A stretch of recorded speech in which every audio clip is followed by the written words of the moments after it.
खबर में खुश आमदेद। मैं हूँ आपका होस्ट सईद काजी। रन डाउन और फिर अहम मेहमानों का हम तारुफ करवाएंगे आपसे। ईरान के साथ तिजारती मुआहदों पर क्या पाबंदियों का ख़तरा होगा, इस हवाले से बात करेंगे। नवाज शरीफ साहब किस हवाले से, किस हैसियत से चीन का दौरा कर रहे हैं, इसका मकसद क्या है। इसके साथ बानी PTI के साथ डील पर काम हो रहा है। रोज़ डील की बात होती है, रोज़ खबर आती है कि उधर से बिग नो आ रहा है। ये क्या कहानी है। वज़ीर ख़जाना IMF के साथ एक तवील मुद्दती प्रोग्राम की बात भी कर रहे हैं, मगर वहाँ हालत ये है कि हमें 6 मुल्कों में, ऐसे मुल्कों में शामिल भी कर दिया जाता है। हमारी आर्म ट्विस्टिंग भी हो रही है और ये कैरेट एंड स्टिक वाला मामला है, मगर या क्या है, बात करेंगे। हमारे साथ मौजूद हैं कमर चीमा साहब के मोहताज नहीं है, बैनुल अक़वामी अमूर के ना सिर्फ माहिर हैं बल्कि तदरीस से भी मुंसलिक हैं। बहुत से में पाकिस्तानी और इंडियन चैनल पे आप इनको देखते रहते हैं। जमील अहमद खान साहब हमारे साथ मौजूद हैं, कई ममालिक में पाकिस्तान के सफ़ीर के तौर पर काम कर चुके हैं और एक बड़ा शानदार करियर के हामिल शख्सियत हैं। जमील अहमद खान साहब मैं आपके साथ शुरू करता हूं बात को, और बड़ी सादा बात करेंगे और सादा ज़बान में बात करेंगे।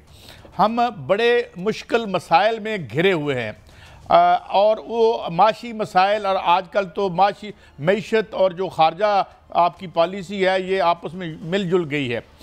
तो हमें बड़ी शदीद ज़रूरत है चीप एनर्जी की, जिसके बायस हमारा मुल्क जो है वो नोज डाइव ले रहा है और बदतरीन 6 मुल्कों में आ चुका है। ईरान के सदर का दौरा होता है और साथ ही कुछ सैंक्शन स्लैब कर दी जाती हैं सिम्बॉलिकली और वट एवर, या हमें रोक दिया जाता है। डू यू थिंक कि हम कभी अहल हो पाएंगे, अपने मफाद में फैसला करने के अहल हो पाएंगे? जमील अहमद खान साहब जी, पोटेंशियल्स तो हम में हैं। अगर हम सही समत में और अपनी तकोदो जारी रखें तो यकीनन हो पाएंगे।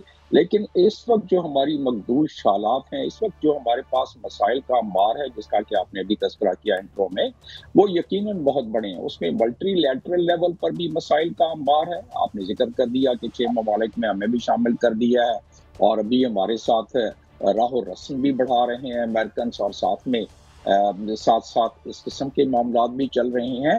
तो ये आजकल बहुत ज़्यादा कॉम्प्लेक्सिटी आ गई है मल्टीलैटरल डिप्लोमेसी में, और जिसका असर बाईलैटरल डिप्लोमेसी में आ जाता है, जैसा कि अब इस वक्त प्रेसिडेंट आए हुए हैं ईरान के, इब्राहिम रईसी साहब। तो जितनी गुफ्तगू हो रही है, अगर उस तनाजुर में उसको ना देखा जाए तो फिर हम अभी बड़ी खुशियां मना लेंगे और बाद में फिर वो खुशियां मध्यम क्या पड़ जाएंगी, बल्कि कहीं ऐसा ना हो कि हमें झटका लगे उस पर। तो लिहाजा इस तनाजुर में अगर हम देखें तो मसला हमें ज्यादा आसानी से समझ आ जाता है। अब बात कर लेते हैं कि IMF का ट्रांचे की आपने, IMF का नेक्स्ट प्रोग्राम की आपने बात की अमेरिका के हमारे रस्म राह जो हम डिस्कस कर रहे हैं उस सिलसिले में, और इस तनाजुर में कि इस वक्त इस खित्ते में क्या हो रहा है। देखिए, जो भूचाल आया है डिप्लोमेसी में, वो ईरान ने जब अपनी ताकत का मुजाहरा किया, जिसमें पहली मर्तबा अपनी सरजमीन से ईरान ने हमला किया इजराइल पर, और इजराइल इसको एक्सपेक्ट नहीं कर सकता था।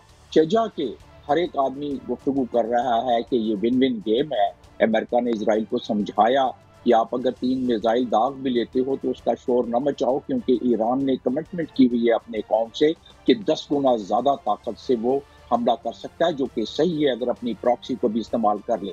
तो हम पहले तो आ जाते हैं कि अमेरिका चाहता क्या है हमसे, और इस तनाजुर में कि इस वक्त सदर ईरान आए हुए हैं हमारे पास, और हमारे पास $10 बिलियन के ट्रेड की बात हो रही है।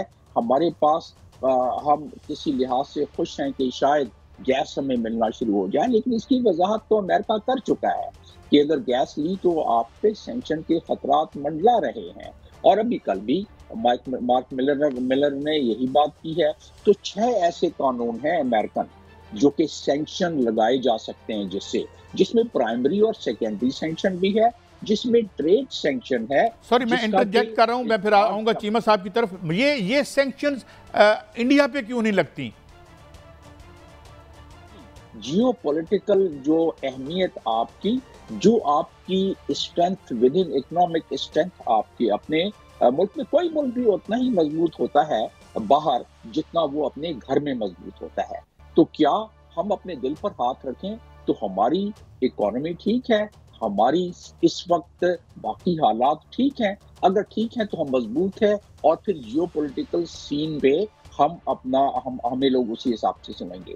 अभी जियोपॉलिटिकल सीन पर इंडिया जी। ने अपनी अहमियत को समहाउ कर लिया है चाइना कंटेनमेंट के हवाले से, और इसमें बहुत सारे एग्रीमेंट्स भी हैं। आगे चल के आप पूछेंगे तो एग्रीमेंट्स भी मैं बता दूंगा, और आगे चल के आप पूछेंगे तो ये जो हम इस वक्त इतने एग्रीमेंट आर्ट कर चुके हैं और एमओयू, उसका पाकिस्तान पर क्या उसके असरात मुरतब हो सकते हैं। मैं इस पे आता हूँ जमील अहमद खान साहब, या मगर जो आपने सबसे अहम बात की चीमा साहब, जिसे मैं अगर एक फ़िक्रे में हकीर सी कोशिश करूं कि आपकी खारजा पॉलिसी आपकी दाखिला पॉलिसी का ही तसलसल होती है, तो गोया जो इंटरनल वीकनेस है, हमारी इंटरनल जो वीकनेस है वो हमारे आड़े आ जाती है कि हम जो है 10 रुपए का लीटर पेट्रोल ले सकते हैं, बिजली ले सकते हैं और अपने इस क्राइसिस से निकल सकते हैं, बट स्टिल ये क्या है चीमा साहब?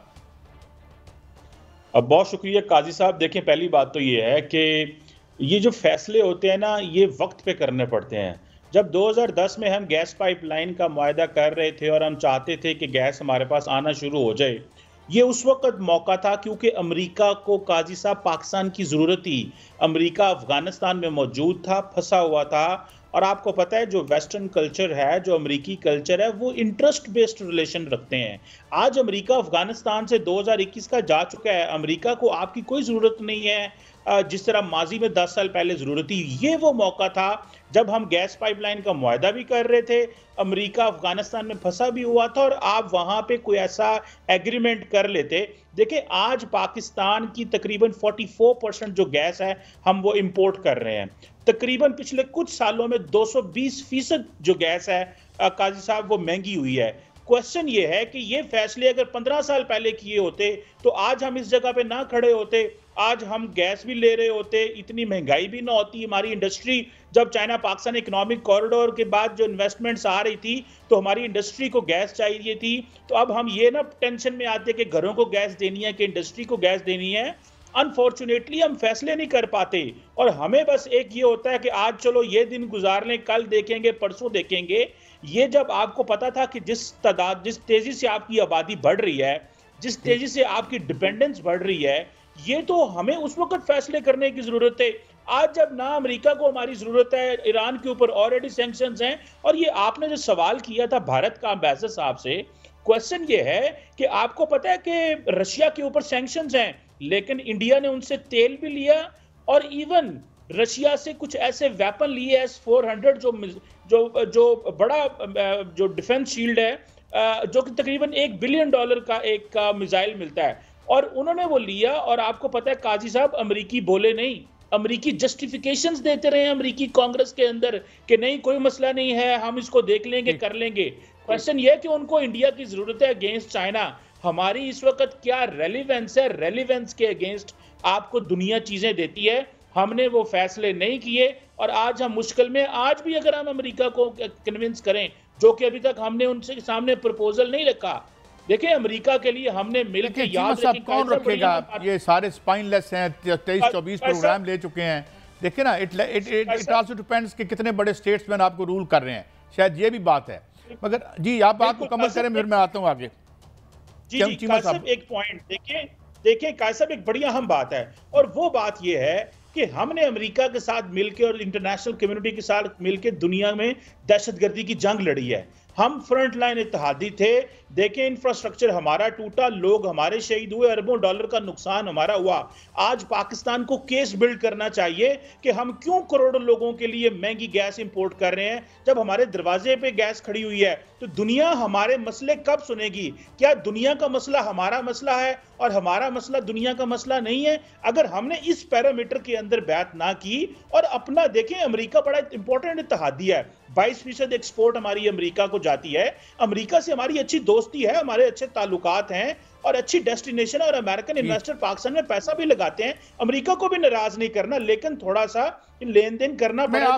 मैं आपकी बात बिल्कुल समझ गया, लेकिन चलें इस पे लंबी बात क्या करते हैं। मगर बात यह है कि यहाँ तो एक हुक्मरानों की ज़ाती मैशत होती है, एक मुल्क की मैशत होती है। हमारी मैशत का बुरकस निकल जाता है, इनका ये किधर के किधर निकल जाते हैं। जमील अहमद खान साहब, मैं रिसेंटली तेहरान भी गया, मैंने सैंक्शंस भी देखी, करेंसी का इशू था, मगर मैं उसकी अगर उनको कंपेयर करूं, लाइफ को, ज़िंदगी को, वहाँ तो वो मुझे ये जो हमें सैंक्शन से डराते हैं, क्या सैंक्शंस के बाद हम इससे, जिस तरह वो पंजाबी में कहते हैं, मैं उसको सुनाना नहीं चाहता, कि क्या इससे भी बुरा हाल होगा जो इन 24 प्रोग्राम्स ने हमारा कर दिया, इनकी माशी पॉलिसी जो डिक्टेट करवाई इन्होंने उससे हमारा कर दिया, कर्जे का 130 बिलियन का बोझ डाल दिया, और क्या करेंगे हमारे साथ ये सैंक्शन इम्पोज करके, और क्या न्यूक्लियर आर्म्ड नेशन के ऊपर वो लगा सकते हैं जहां से बिलियंस ऑफ डॉलर उनकी मल्टीनेशनल कंपनियां पैसा निकाल के ले जाती हैं। इसका मतलब है कि हमारी लीडरशिप स्पाइनलेस है। जनाब जावेद अहमद खान साहब। जी, जमील अहमद खान जी, मैं आपको ये बताता चलूं कि इस वक्त डिप्लोमेसी जो है वो 360 डिग्री जाविये से करनी पड़ रही है। अनफॉर्चुनेटली मुझे ये कहने में कोई आर नहीं कि हम वो 360 डिग्री जाविये से चीज़ों को नहीं देख रहे, और वो हमारा एक फकदान न सिर्फ फॉरेन मिनिस्ट्री में है, तकरीबन हर डिपार्टमेंट में है।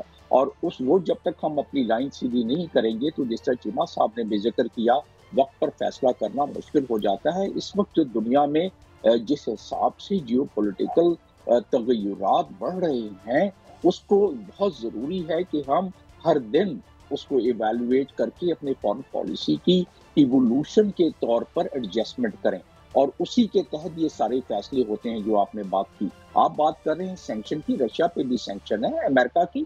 देखिए, अमेरिका की सैंक्शन के मुख्तलिफ इकसाम है, वो एक लंबी बहस है, उसमें उनकी इनेक्टमेंट्स हैं, वो मेरे पास मौजूद हैं। लेकिन ये है कि चाइना में पे भी सैंक्शन है, जो पार्शल सैंक्शन है, रशिया पर भी है, बाकी ममालिक पर भी है। अभी आपने सुन लिया कि इंडिया ने रशिया से क्या क्या खरीदा है, और उसको नजर दूसरी तरफ कर लिया है अमेरिका ने। और उसमें बड़ी बात सादा सी है कि इंडिया इस वक्त इस पूरे खित्ते में अमेरिका के लिए सबसे बड़ा चौधरी है, और ऐसे डिफेंस एग्रीमेंट किए हैं जो चीमा साहब ज्यादा बेहतर बता सकेंगे, कि ऐसे डिफेंस एग्रीमेंट किए हैं जो इंडिया में खुद भी क्रिटिसिज्म हो रही है, लेकिन अमेरिका का फुटहोल्ड मजबूत हो रहा है। इस वक्त क्वाड का भी मेंबर है इंडिया। इस वक्त इंडिया ओकास की कंट्रीज को सपोर्ट कर रहा है, मेंबर नहीं है। इस वक्त इंडिया अपने नेवल लॉजिस्टिक बेस गुजरात में वो दे रहा है, लॉजिस्टिक नाम है, बाकी काम भी वहां हो रहा है।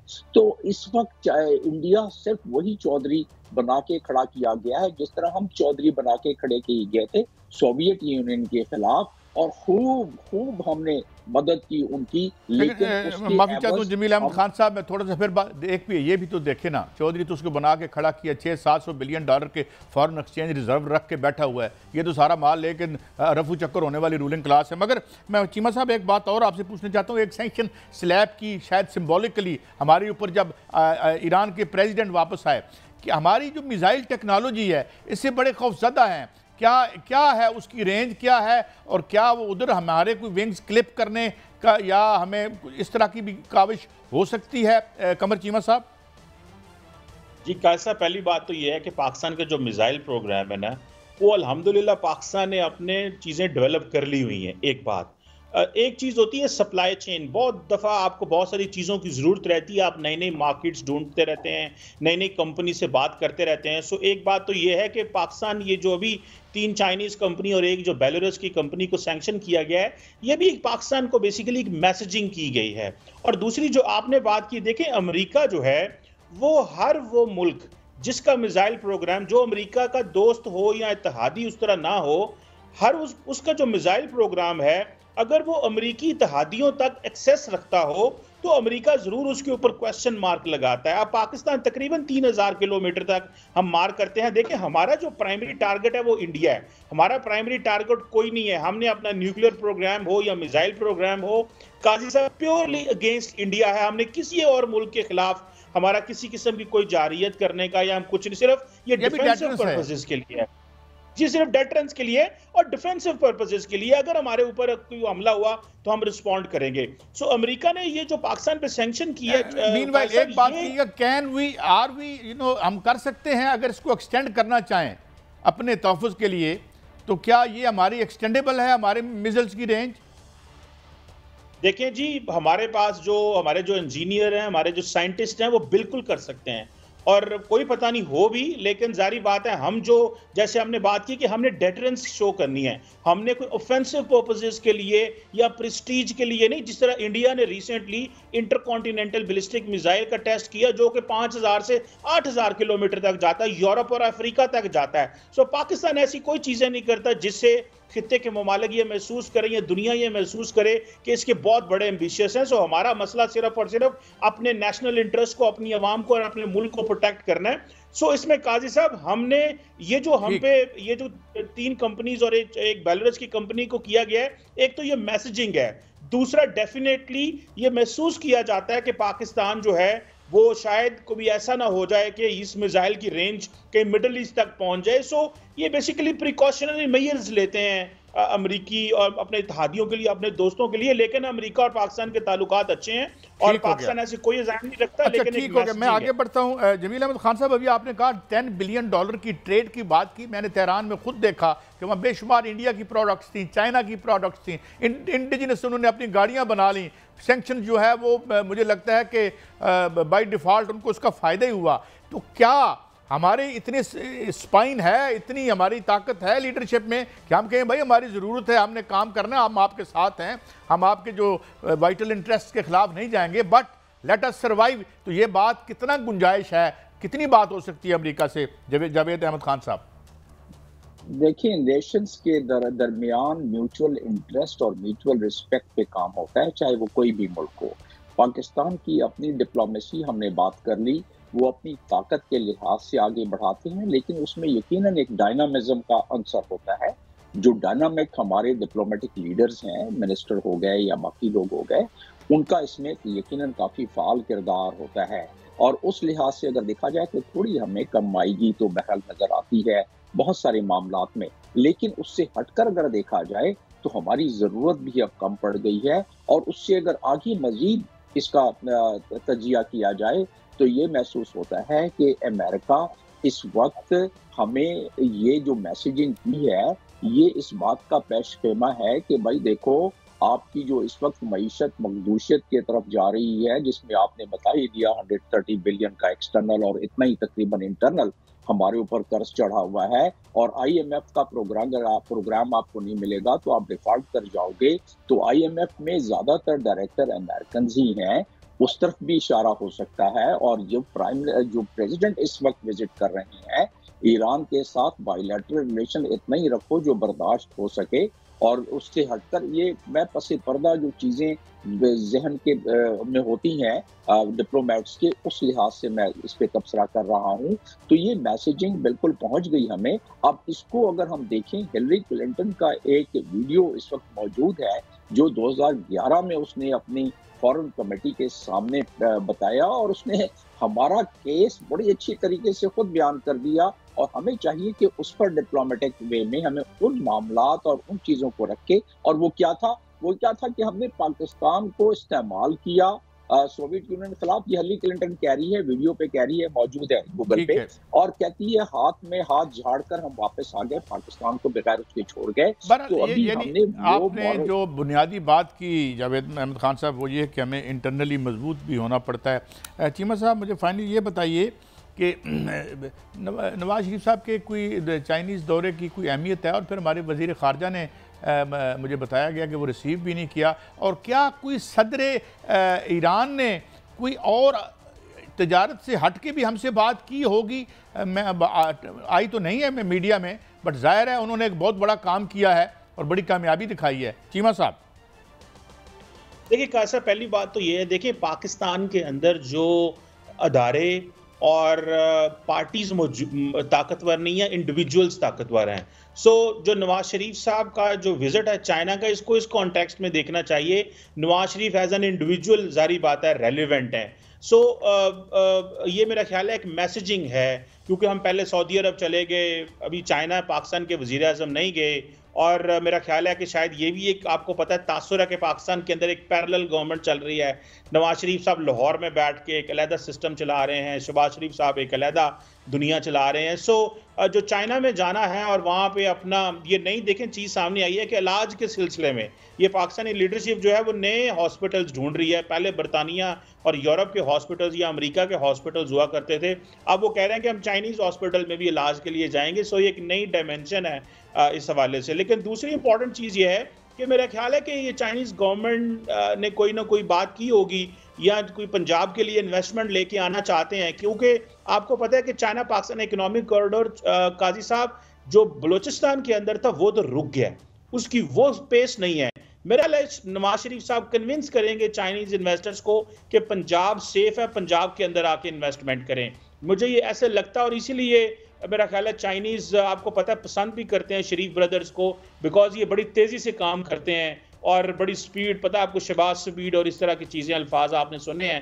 सो लगता यह है कि वो कन्विंस करेंगे चाइनीज लीडरशिप को कि आप पंजाब के अंदर इन्वेस्टमेंट लेके आएँ, आप वहाँ पे फैक्ट्रीज लेके आएँ, इन्वेस्टमेंट लेके आएँ, हम आपको सपोर्ट भी करेंगे और इन अदर वे अपनी बेटी को वो प्रमोट करेंगे कि देखें कि हमने पंजाब को एक अलहदा मॉडल पाकिस्तान से बनाया जो कि बिल्कुल आपने एक बड़ा सही इशारा दिया कमर चीमा साहब, जनाब मोहतरम जमील अहमद खान साहब, आप दोनों हजरात के वक्त का बहुत शुक्रिया।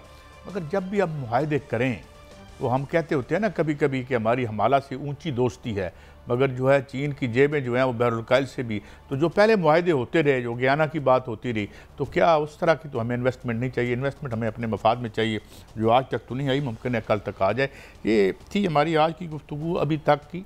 इसके आगे हम बात पॉलिटिक्स पे करेंगे, क्या सिलसिला है। हमारे साथ शौकत यूसुफजई साहब होंगे, राना एहसान अफजल साहब कोऑर्डिनेटर वज़ीर-ए-आज़म हमारे साथ होंगे, इलेक्शन पे भी बात करेंगे और सियासी सूरत हाल पे भी हमारे साथ रहिए।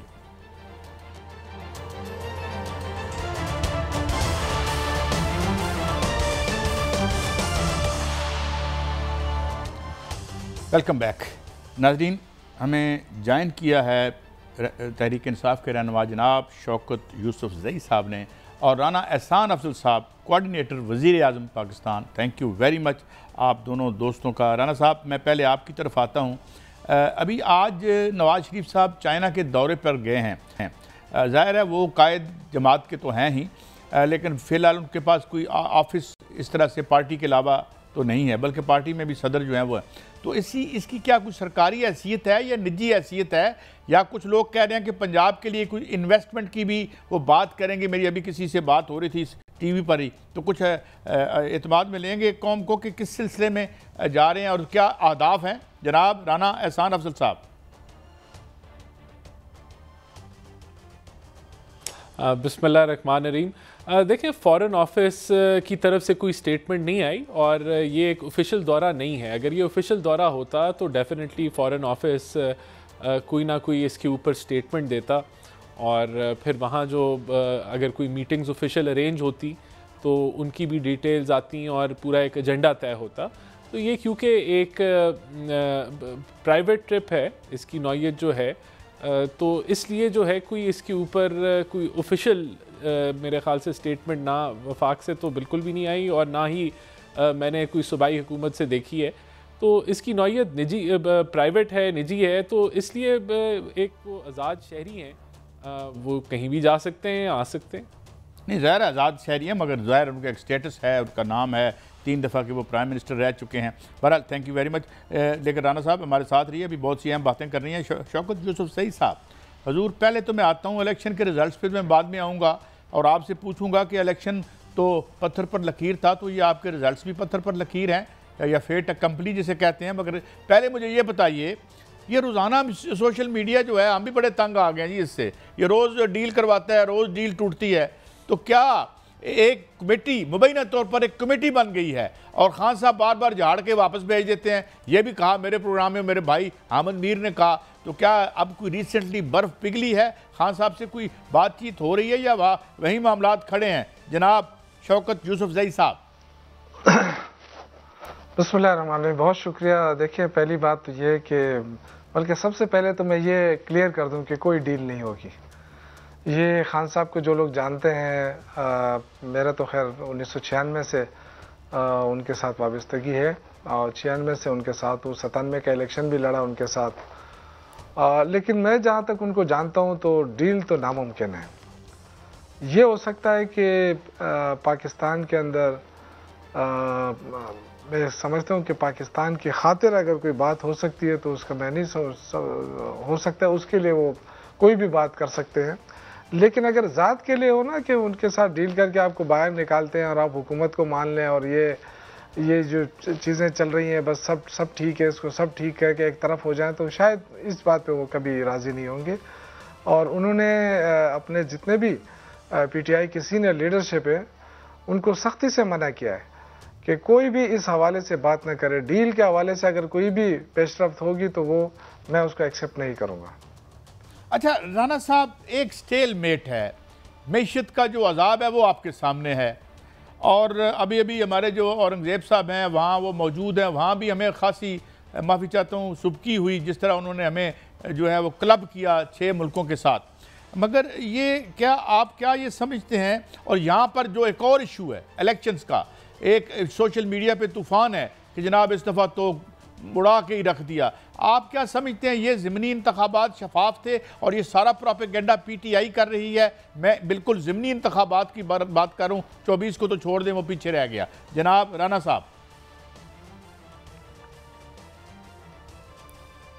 लेकिन सबसे पहले तो फाइनेंस मिनिस्टर वापस आ चुके हैं और अल्हम्दुलिल्लाह बड़ी अच्छी प्रिलिमिनरी डिस्कशन जो है वो IMF के साथ हुई, और इंशाल्लाह हम देख रहे हैं कि ये भी जो नया मुआहदा है वो भी उसकी भी जो मेन कह लें फाइनलाइजेशन जो की तरफ हम बढ़ रहे हैं, और एक अच्छा दौरा रहा जो ये रिपोर्ट आज यही किया गया है, और जो ब्रीफिंग दी गई फाइनेंस मिनिस्टर से वो बड़ी पॉजिटिव थी।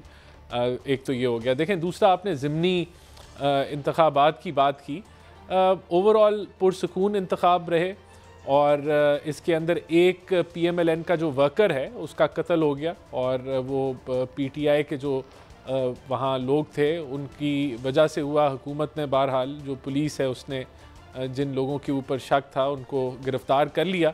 बाकी देखें एक आधा ऐसा कोई फॉर्म 45 था जिस पे सबका दस्तखत हुआ था पोलिंग एजेंट्स का, उसमें PTI के पोलिंग एजेंट का भी दस्तखत था।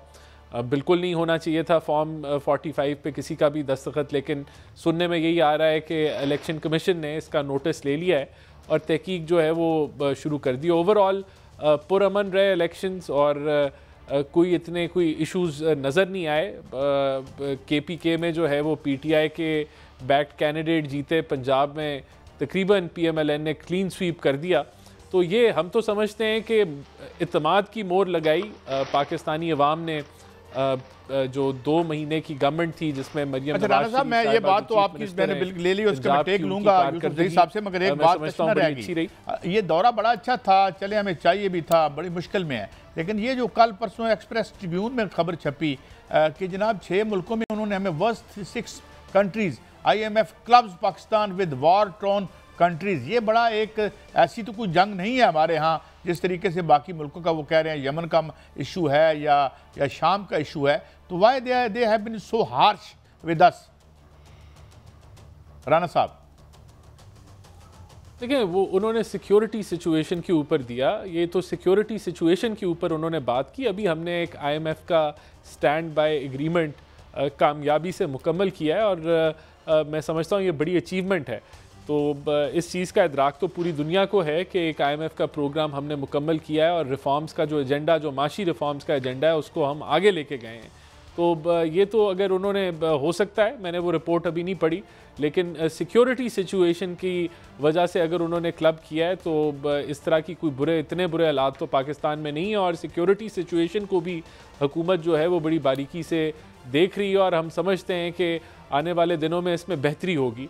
बहरहाल देखें, हम तो IMF से जो बातचीत करके आए, मैं तो उसका जिक्र कर रहा हूँ कि वो बड़ी पॉजिटिव थी, और जो हम एक 24वें मुआहदे की तरफ मूव कर रहे हैं उसके अंदर पहले से ही देखें, ये तो एक हम IMF की तरफ जा ही रहे हैं, लेकिन हमें पता है कि हमने अपनी मईशत के अंदर जो स्ट्रक्चरल रिफॉर्म्स करनी है वो ख़ुद भी करनी है, तो हम खुद उस तरफ जो है वो बढ़ रहे हैं। और हम समझते हैं कि ये जब स्ट्रक्चरल रिफॉर्म्स हो जाएंगी तो इस मुल्क में एक आम आदमी की ज़िंदगी में एक परमानेंट बेहतरी का जो रास्ता है वो हम उस तरफ गामजन हो जाए। लॉन्ग अवेटेड सर, मैं बिल्कुल मेरी दुआ है कि आपके लफ्ज़ इन लेटर एंड स्पिरिट नहीं बल्कि 50% भी हो जाए तो कौम बहुत खुश होगी। शौकत यूसुफजई साहब, ये जो इलेक्शन रिजल्ट थे ये थे विंडिकेशन, इंशाल्लाह होंगे। ये विंडिकेशन थी 2024 के पहले इलेक्शंस की, और एक आध बंदा कत्ल हुआ।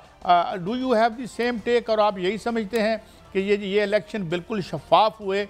क्योंकि बहुत शोर था 24 पे, वो तो शोर ख़त्म नहीं होने में नहीं आ रहा। आपका क्या टेक है इस सारे प्रोसेस पे शौकत यूसुफजई साहब? देखिए, मेरे ख्याल से पूरा मीडिया ने कवर किया है उसको, क्योंकि ज़मीनी इलेक्शन था, मखसूस सीटें थी, तो डेफिनेटली पूरा मीडिया मौजूद रहा हर उस पर। और पंजाब के अंदर तो इलेक्शन नहीं हुआ है, पंजाब के अंदर तो पहले से रिज़ल्ट सिर्फ उस दिन अनाउंस हुआ है, बाकी तो पहले से डब्बे भरे हुए थे। बहुत सारे जगहों पे खुद मीडिया ने कहा कि जी, और पोलिंग ऑफिसर्स ने कहा कि जी बहुत कम वोट पोल हुए हैं, लेकिन वहाँ पे डब्बे भरे निकले। तो वहाँ पे तो इलेक्शन नहीं हुआ है। मैं समझता हूँ कि बहुत ही अफसोसनाक बात है पंजाब के अंदर, वहाँ दंगे एक किस्म के झगड़े भी आपने देखे हैं, और जो PMLN का कारकुन वहाँ पे जहाँ बाग हुए उस पर भी मुझे अफसोस है, क्योंकि ये तो गरीब लोग होते हैं। इसमें किसी पार्टी का ये नहीं हो सकता है कि कोई पार्टी जानबूझकर दूसरे पार्टी के वर्कर को मारे, सियासी वर्कर होते हैं। लेकिन मुझे अफसोस है इस बात पे, क्योंकि गवर्नमेंट की जो मशीनरी थी वो एक तरफा काम कर रही थी, और ये बहुत सारी चीज़ें रोक सकती थी। खैबर पख्तूनख्वा के अंदर देखें, अल्हम्दुलिल्लाह कोई झगड़ा शगड़ा नहीं हुआ यहाँ पे, कोई ऐसी बात नहीं हुई, यहाँ तक कि रिजल्ट भी बड़े क्लियर आए हैं यहाँ पे। पंजाब के अंदर आपने देखा कि बहुत सारी चीज़ें कंट्रोल रही, और पूरा हुकूमती मशीनरी जो है वो इसमें लगी रही कि किस तरह, और उसकी वजह भी थी।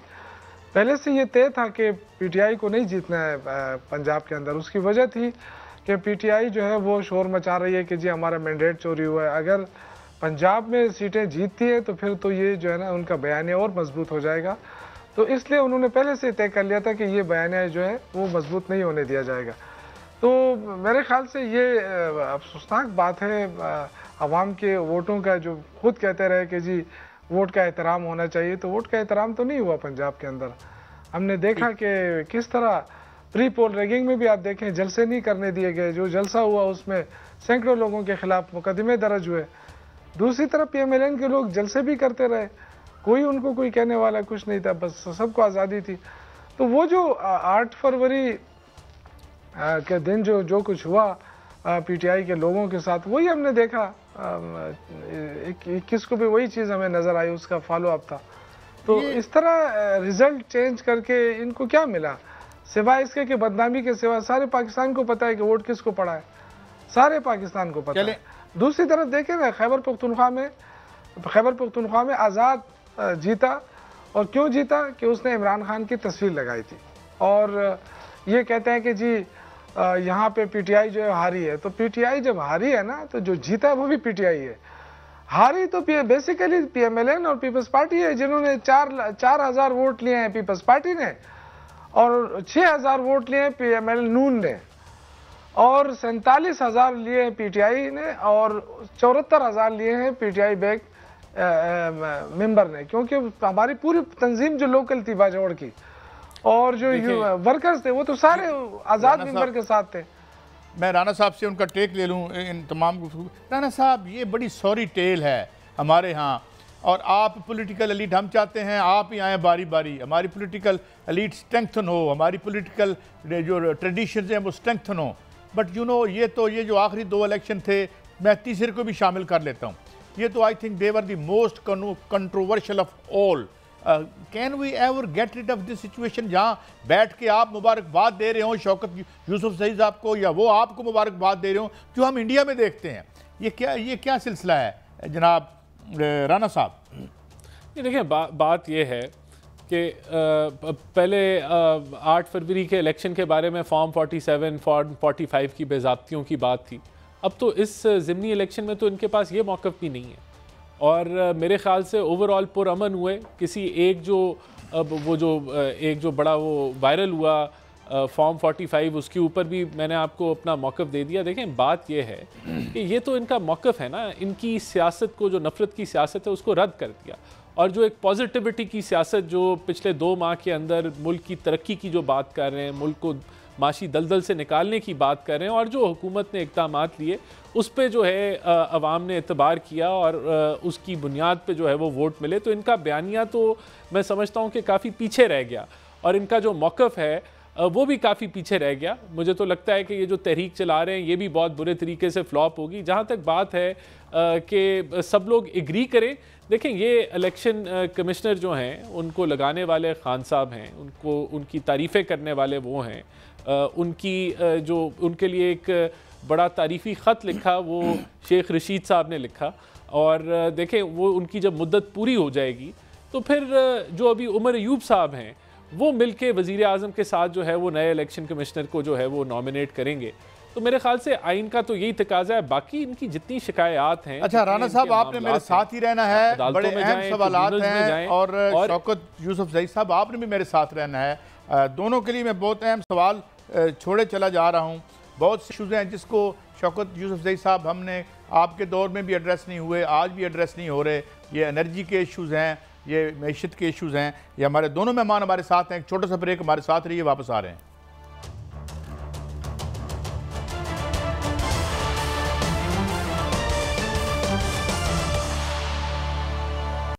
Welcome back. मैं राना साहब आपसे कंटिन्यू करूंगा और शौकत यूसुफ ज़ई साहब आपको भी पूरा टाइम दूंगा मैं ज़रा इनसे, क्योंकि गवर्नमेंट में है। जनाब राना साहब, पहले भी आपसे बात हुई थी, as of July 2023 minimum wage Pakistan में जो परमिसिबल है वो 32,000 रुपये है। आई डोंट नो कितनी मिलती है या कितनी नहीं मिलती। और जो बिजली के बिल की खबर आई है, मैंने पहले भी आपकी खिदमत में इंडिया के कुछ बिल पेश किए थे। अब खबर छपी है कि अमेरिका और UAE से हमारी बिजली, और मैं इसका अक्स चला भी रहा हूँ और मैं चाहूँगा कि मेरी टीम आपको ये जो है वो व्हाट्सएप भी कर दे, उससे ज़्यादा बढ़ गई है। राना साहब, आर वी जस्टिफाइड हम एक अगर आपकी हुकूमत से ये मुतालबा करें कि 1993 से लेके आज तक के तमाम वायदे जो आपने किए, पीपल्स पार्टी ने किए, PTI ने किए, क्योंकि हमारे पैसों से हुए, तो इन्हें खोल के सामने रख दें ज़रा। पानी क्या कहते हैं, दूध का दूध और पानी का पानी तो हो जाए। वाई 4 रुपये 90 पैसे में बिजली इंडिया दे रहा है 300 यूनिट तक। जनाब राना साहब,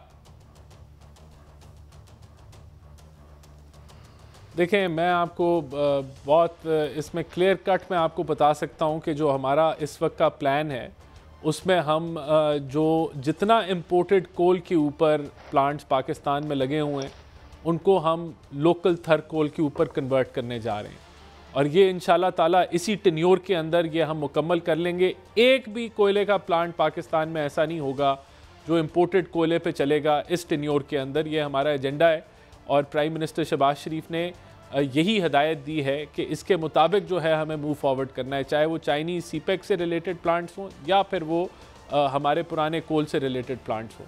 फिर देखें अब आगे आने वाली जितनी जनरेशन है, हमने डैम्स के ऊपर मैं आपको बताना चाहता हूँ कि प्राइम मिनिस्टर शहबाज शरीफ ने इसके ऊपर 2-3 मीटिंग्स कर ली हुई हैं, और हमारी प्रायोरिटी, टॉप प्रायोरिटी है मोहम्मद डैम, हमारी टॉप प्रायोरिटी है दासू, हमारी टॉप दासू हाइडल प्रोजेक्ट, हमारी टॉप प्रायोरिटी है दायमीर भाषा डैम। इन तीनों डैम्स को हमने बर वक्त मुकम्मल करना है, कोशिश होगी वक्त से पहले मुकम्मल करें। आगे आने वाली जो बिजली है इंशाल्लाह ताला पाकिस्तान की ग्रिड में वो डैम्स के ज़रिए जो है आएगी। उसके अलावा सोलर हमारी प्रायोरिटी है, सोलर को हम आगे लेके जाएंगे। साहब एक बात तो कहना, एक बात तो मैं कहूँ आपसे, फिर मैं आगे बढ़ता हूँ, क्योंकि मैंने इन वायदों की तफसील पढ़ रखी है, इंटरनेशनल जरीदों में छपी हुई है। इस कदर क्रिमिनल थे वो तमाम वायदे जो 93 में किया गया जब हेजल ओलेरी आई थी, और ऑनवर्ड जो भी हुआ, और कोई बताते ही नहीं हमें यार। और ठीक है, आप मुस्तकबिल में अच्छा करेंगे, we support you and we give you all the support, but जो हुआ इस मुल्क में, जो आज जो हम बैंकरप्ट हुए, तो इसमें एक हाथ बिजली का तो है, इसमें कहीं ना कहीं फिक्स तो होनी चाहिए रिस्पॉन्सिबिलिटी। 80 रुपये का यूनिट है। राना साहब, नहीं देखें बात ये है, देखें बात ये है कि अगर हमने CPEC की बुनियाद के ऊपर उस वक्त जब 16 घंटे लोड शेडिंग थी, हम उस बिजली की लोड शेडिंग को ख़त्म ना करते तो ये मुल्क तो बिल्कुल ही तबाह हो जाता, माशी तौर पे भी और वैसे भी। तो हमने अगर RLNG के प्लांट लगाए, अगर हमने न्यूक्लियर एनर्जी के अंदर जो है उसको एक्सटेंड किया CPEC के जरिए और वैसे न्यूक्लियर, तो यही हमने मुआहदे किए ना। हमने तो कोयले के ऊपर राना साहब आई अप्रिशिएट यू, और मैं चूंकि वक्त कम है और मैंने यूसुफ ज़ई साहब को भी वक्त देना है, लेकिन वो कहते हैं ना कि you know many have paved the way to hell with good intentions, तो मुझे तो यही लगता है, मगर मैं इस पर फिर आपके साथ एक सेगमेंट रखूंगा। सॉरी, मैं शौकत यूसुफ ज़ई साहब, आपके दौर में भी एक रिपोर्ट आई थी जिसमें कहा गया था ओगरा को बंद कर दो, जिसमें कहा गया था ये बिजली का सारा सेक्टर जो है और रेगुलेटरी अथॉरिटी को फारग कर दो। मगर माफ़ी चाहता हूँ यूसुफ ज़ई साहब, उस वक्त भी हम एक्सपेक्ट कर रहे थे आपसे कि यहाँ इस चोरी चकारी को रोका जाए, मगर हुआ कुछ नहीं। यूसुफ ज़ई साहब, देखिए, जहाँ तक वापडा का ताल्लुक है ना, वापडा और ये जो पेस्को, टेस्को और ये जो लेस्को, एस्को, ये सारे जो डिस्कोज है ना, इसके मैं समझता हूँ कि ये बिल्कुल इसमें कोई भी कामयाब नहीं हुआ इसको कंट्रोल करने में, और बड़ी कोशिशें हुई, लेकिन ये इतना बड़ा माफिया है कि मैं कह रहा हूँ कि जो बिजली जो हमारे फी यूनिट है खैबर पख्तूनख्वा में तकरीबन कोई 1.5 पौने 2 रुपए की बनती है, और वो जाकर फिर हमें वापस जो है वो पहले तो 16 रुपए की मिलती थी, अब गालिबन 32 रुपए की मिलती है। फिर जो आगे जाके बेची जाती है तो वो आवाम से फिर तकरीबन कोई 65 और 70 रुपए पर यूनिट जो है वो चार्ज की जाती है। तो ये तो बिल्कुल देखें, ये कह रहे हैं कि अब बिजली पैदा हुई है इतने सालों में, कहाँ बिजली पैदा हुई है? साहब, आप तहरीक चला रहे हैं, आप अपोजिशन में हैं, लेकिन आपकी तहरीक में अभी किसानों का मसला आने वाला है। अभी सरकार के पास पैसे नहीं है, वो सुना है बैंक से पैसे उठा के गंदम खरीदने जा रही है, बैंक देते हैं, कितना देते हैं। ये तमाम पॉलिटिक, ये तमाम इकोनॉमिक इशूज सरफेस नहीं करते आपकी मूवमेंट में यूसुफ ज़ई साहब। सर, मैं यही अर्ज कर रहा हूँ, देखिए हमने ये इश्यूज भी हम उठा रहे हैं कि ये जो पंजाब के अंदर जो गंदम नहीं उठाई जा रही, जो किसान बेचारे रुल रहे हैं, चीखें मार रहे हैं, और ये जो मार्केट के अंदर फिर बाद में जो गंदम की प्राइस बढ़ेगी जिससे आटा महंगा होगा, तो ये तो एक बदमाशी है, इस पे भी हम बात कर रहे हैं। ये realisation is very good on your part, और मुझे उम्मीद है कि आप इसको अपने बिल्कुल है, ये रियलाइजेशन नहीं, ये तो हकीकत है। और दूसरी बात मैं आपको करूं, देखें जो मईशत की बात है, हमारे दौर में जो ग्रोथ रेट था 5.2 से लेके 6.2 पे पहुंच गया था, अभी आके 1.9% पे आ गया। ये भी आपको देखना पड़ेगा, ये 1.5 साल इसमें शहबाज शरीफ की हुकूमत रही है। ये अभी मत पता नहीं कहाँ से अलादीन के चिराग लेकर आए कि ये कहते हैं हम सब कुछ ठीक कर देंगे। 1.5 साल में क्या किया इन्होंने? चले एक आज अच्छी अगर खबर राणा साहब से लेनी है, मैंने पहुंचा है आपकी माशी खात्मे से पहले एक अच्छी खबर राणा साहब से लेनी है। राणा साहब, आप कुछ सब्सिडी दे रहे हैं इस पे, ये जो सोलर है इसके बारे में खबर आ रही है कि पंजाब गवर्नमेंट कुछ सब्सिडाइज कर रही है, जिस तरह इंडिया में सब्सिडाइज्ड है, यहाँ कुछ ऐसा होने वाला है राणा साहब? देखें, पंजाब हुकूमत ने 50,000 पैनल्स का अनाउंस किया है, लेकिन मेरे पास, क्योंकि मैं वफाक में हूँ, तो मेरे पास उसकी कोई स्पेसिफिक डिटेल नहीं है, लेकिन अगली दफ़ा मैं ज़रूर आपको बताऊंगा। 50,000 पैनल्स या 50,000 जो कनेक्शंस हैं उनकी बात की, अब मुझे आई एम नॉट श्योर। चलें, नेक्स्ट टाइम जब आप आएंगे तो हमें काइंडली, ये भी कुछ अच्छी खबरें कभी कभी आती हैं, मगर यूसुफ ज़ई साहब ये भी पूछा ना कि 25% महंगाई हो गई है इस मुल्क के अंदर, इसका क्या होगा? 25% आपने पूछ लिया। रीजन में सबसे ज्यादा महंगा मुल्क बन चुका है पाकिस्तान महंगाई के लिहाज से, और इसमें भी बात करें। दूसरे मेरे भाई ने बात की, उसने जवाब नहीं दिया था। फॉर्म 45 तो इनके पुलिंग जो ऑफिसर जो है वो कह रहे थे कि जी हमें तो फॉर्म 45 मिला ही नहीं है, तो हम कहाँ से दें? नहीं, चले, ये कह रहे हैं कि बेकायदे के नहीं हुई, बेकायदे के बहुत ज्यादा हुई है पंजाब के इलेक्शन में। लेकिन राणा साहब, चलें आप इनकी बात के भी जवाब दे दें जो यूसुफ ज़ई साहब कह रहे हैं, और इसका भी जवाब दे देना, इसका भी जवाब दे दे। ये कहते हैं कि पंजाब में बड़ा अच्छा रिजल्ट आया, तो 2 माह में मेरे ख्याल से रोटी सस्ती हुई है, 2 माह में खाने पीने की अशिया कम हुई है, पेट्रोल सस्ता हुआ, क्या हुआ है 2 माह में? क्विकली 30 सेकंड मेरे पास आपके जवाब के लिए। जी राणा साहब। देखें, 2 माह में मैं आपको बताता हूँ, 2 माह के अंदर हुकूमत ने जो सिमत है उसको दुरुस्त कर लिया है। 2 माह में डॉलर मुस्तहकम रहा है, स्टॉक मार्केट जो है, जो एक बिजनेस कम्युनिटी का एतमाद है, वो 75,000 के पॉइंट को छू चुकी है। 2 माह में महंगाई भी कम हुई है, 20% शरह के ऊपर आई है और ये 38% के ऊपर थी। और इंशाल्लाह ताला महंगाई तो खैर कम नहीं हुई है। और जहां तक आप कह रहे हैं कि राणा साहब लास्ट क्वेश्चन, ईरान से बिजली लेंगे? पीटीआई का मुआहदा IMF के साथ, राणा साहब ईरान से बिजली लेंगे? आपको कर्जा मिल गया, लगातार कम हुई है, लेकिन लोगों ने नफरत की सियासत को रद्द कर दिया है, लोगों ने रिजेक्ट कर दिया है। चले हम कि पोलराइजेशन की जो सियासत है उसको रिजेक्ट कर दिया है। लोग अब ये चाहते हैं कि मुल्क आगे चले। क्लोजिंग है। बहुत शुक्रिया दोनों दोस्तों का, बहुत शुक्रिया। अगर सवाल ये है कि इन स्क्रीनों से और अखबारी सुर्खियों से खुशहाली उतर के जब तक घरों तक नहीं आती, तब तक ये सारी बातें बेमानी हैं। इंतज़ार करते हैं ये क्या होगा, वरना ये घर जो हैं, इन घरों से लोग बाहर भी निकल सकते हैं अपने हकूक़ के लिए, आइन और कानून के मुताबिक। इजाज़त, कल फिर मिलेंगे। अल्लाह हाफ़िज़।